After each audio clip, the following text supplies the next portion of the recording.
A Byzantine warship glides silently toward an Arab fleet at anchor. On its bow, a strange bronze tube glints in the moonlight. An Captain, Arab lookout a reports. single ship approaching. It isn't attacking. One ship? Ignore it. Watch the horizon for the rest of the... Sir, there's fire coming from its bow. The captain says. Fire doesn't burn on water. 678 AD. The waters outside Constantinople. In the next few minutes, that captain is about to learn he was wrong, and an entire invading fleet is about to discover the one weapon that would keep the Byzantine Empire alive for another 800 years. To understand why this weapon mattered, you first need to understand how close Constantinople actually came to falling. By 674 AD, the Arab Caliphate had already conquered Persia, Egypt, and most of the Byzantine Empire's eastern territories. Only the capital itself remained, the last great fortress of a civilization that had ruled the Mediterranean for centuries. My emperor, the Arab fleet has begun its blockade. They intend to starve the city until it surrenders. Then we need something the Arabs cannot sail past. Such a weapon doesn't exist.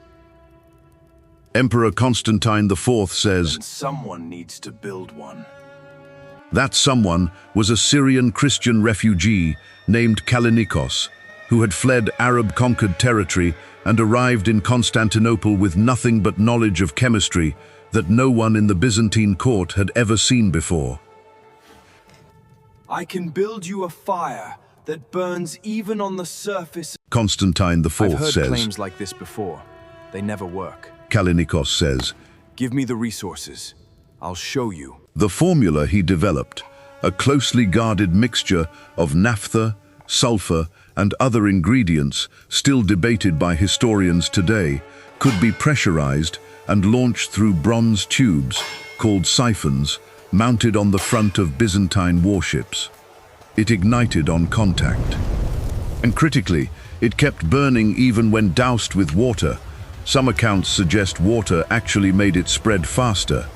The Byzantines called it simply sea fire. Later historians would call it Greek fire.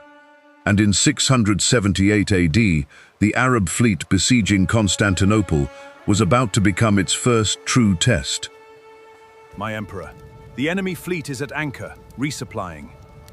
Then we use Kallinikos's weapon. Tonight. Under cover of darkness, small Byzantine ships, equipped with the new siphons, moved silently through the anchored Arab fleet. An Arab sailor reports, "Captain, that ship, it's spraying liquid fire directly onto our deck." The captain shouts, "Water! Get water on it now!" Captain, look! The fire is spreading across the deck! Ship after ship caught fire, the flames spreading across wooden decks that no crew could extinguish, no matter how much water they poured on. Panic tore through the anchored fleet, faster than the fire itself. Cut the anchor lines!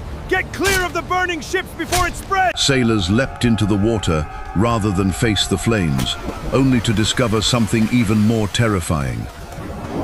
It's on the water! The fire is following us into The Arab fleet that had besieged Constantinople for 4 years broke apart in a single catastrophic night. Ships burning at anchor, sailors dying in flaming water, an entire invasion force destroyed by a weapon nobody had ever seen used before. Constantinople survived. The Byzantine Empire, which many historians believed was on the verge of collapse, continued for another 8 centuries. But here is where the story becomes stranger than the battle itself. Emperor Constantine IV understood something immediately. This weapon wasn't just useful once. It needed to remain the only weapon of its kind, forever. No one may know the formula. Ever. An advisor Emperor, reports, even our own admirals don't know the exact mix. Especially our own admirals. Guard this with your life. Let no one see it. I swear it, Master. Byzantine emperors used it to devastating effect against Arab fleets, Rus raiders, and eventually the Crusaders themselves. A weapon that terrified every enemy the empire ever faced on water. And then, gradually, catastrophically, the knowledge began to disappear. A later Byzantine official reports, "My emperor, the siphon masters who knew the old formula, died in the last siege. No one wrote it down." The emperor says, Then find someone who remembers. the official reports, There is no one left who remembers. historians still debate exactly when true Greek fire was lost.